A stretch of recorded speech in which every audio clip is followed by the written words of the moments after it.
Gray mirror. I'm sitting in a cafe across the street from my building. Outside, an October drizzle falls, fine as sand slipping through fingers. On the fourth floor, a light is on. My wife is there. She just opened the front door. A man steps inside. He shakes the rain off his coat, my coat. He lifts his head. I see his face in the glow of the hallway lamp. It's me. He has my jawline, my scar above the left eyebrow, my way of holding his shoulders slightly uneven. He takes off my coat, hangs it on my hook, kisses my wife on the temple, exactly the way I used to. I look down at my own hands. They're real, warm, ink-stained from a ballpoint pen. I'm here. I'm alive.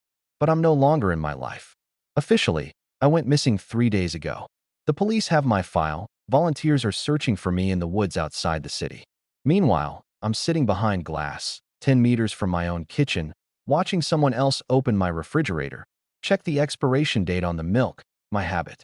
And in that moment, he turns his head toward the window. Our eyes meet. He doesn't flinch. He doesn't recoil. He smiles. It's not the smile of a winner. It's worse. It's the smile of someone who knew I would come. My last memory.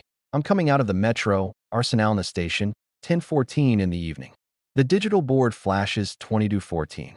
I remember the numbers because they match my birthday, October 22nd. The 14 didn't mean anything to me then.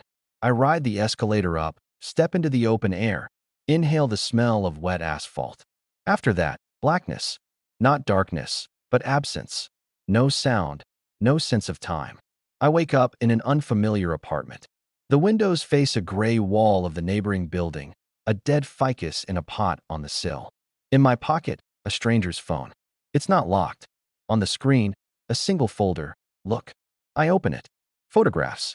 My building, my entrance, my windows, taken this morning from different angles. Someone's been watching my family. I dial my wife. She answers after 2 rings. Her voice is calm, almost annoyed. I say it's me. She exhales. You're right here. In the kitchen, you think this is funny? Then she hangs up. I check the contacts on the strange phone. Only 3 numbers. The first, Lena, my wife. The second, me. The third, me old. That's the number I just called from. In her phone, it's saved as me old. She knows. She knows about the existence of someone who calls himself me. But why old? As if there's a new one. I can't just sit still. I head back to my neighborhood. Though every step reeks of fear, the fear of being seen, of being recognized, of not being recognized. I slip into the cafe across the street, the old one with peeling paint on the windows, a perfect observation post. And I see him. He moves like me. Not just similar, identical. He has my scar above the eyebrow, the one from falling off a bike at 8 years old. The tilt of his head when he listens to someone. He knows where the corkscrew is, upper right drawer, even though he shouldn't. He feeds my cat. The cat doesn't hide. It rubs against his legs. And he's wearing my old sweater, the one with the hole on the left elbow, burned by a cigarette 2 years ago. The sweater I threw away 2 weeks ago in the dumpster behind the building because Lena said it looked like a rag. I rush out of the cafe, circle the block, yank open the dumpster. Empty. No sweater. It's not thrown away, it's on him. This isn't just a copy. He has access to my memories, to my past, to what I consider myself. Then I remember. 3 weeks ago, I took part in a cognitive mapping program at the Institute of Neuroscience. I found the ad on social media. Volunteers wanted for memory mechanism research, high compensation. I went into a white room that smelled of antiseptic, Monet reproductions on the walls. They put a sensor helmet on my head and asked me to recall smells, cinnamon, gasoline, wet asphalt, textures, silk, sandpaper, cat fur. Memories, my first kiss, my father's death, a morning by the sea. I gave it everything, diving deep, thinking it was art to donate your past to science. I signed a consent form for use of data in anonymized form. 12 pages of fine print. Who reads 12 pages?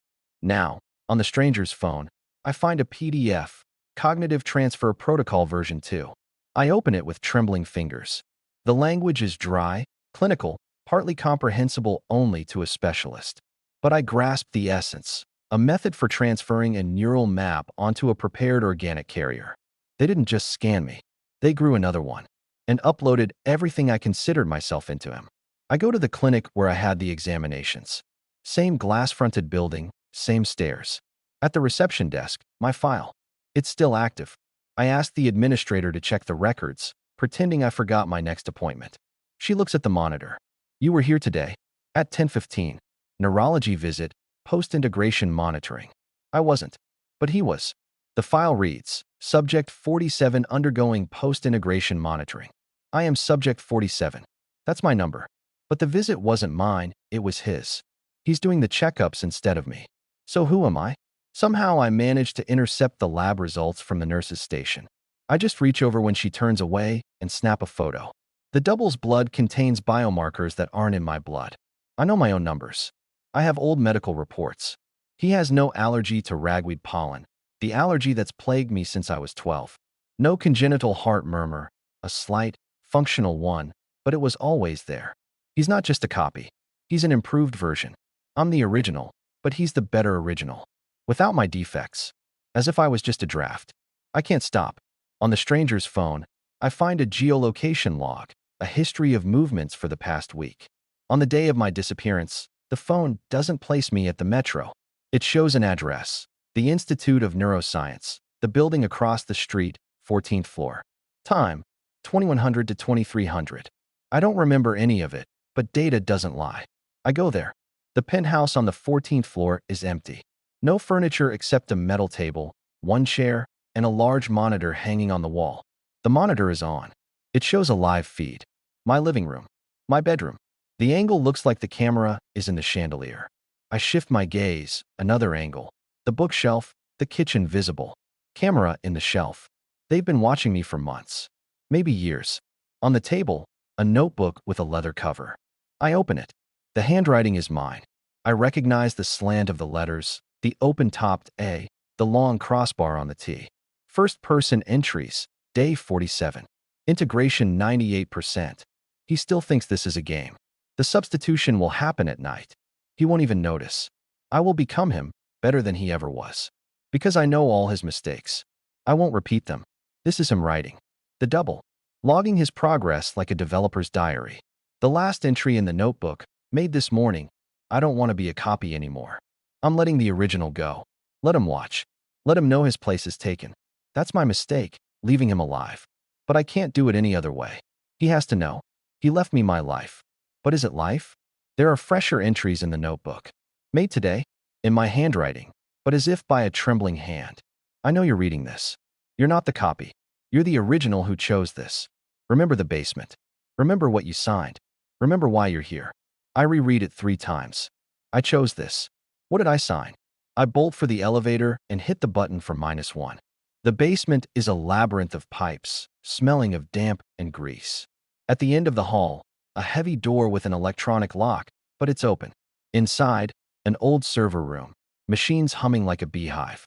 A separate room labeled Session Archive. I go in. Shelves of folders, hard drives, old cassettes. I find a box numbered 47. Inside, an audio tape and an old dictaphone. I insert the tape. Press play. Hiss. Then a voice. My voice, but calm, certain, almost alien. I don't want to be myself anymore. I'm tired. Every day is a repeat. Every decision a mistake.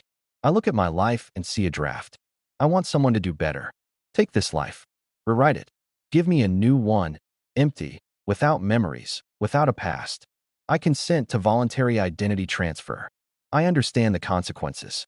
The date. The day before my disappearance. I did it myself. I gave myself away. I'm not a victim. I'm the client. And now I stand in a basement, listening to my own voice, understanding. I got what I asked for. Freedom. And absolute emptiness. I return to the cafe. Same table. The waitress eyes me with suspicion.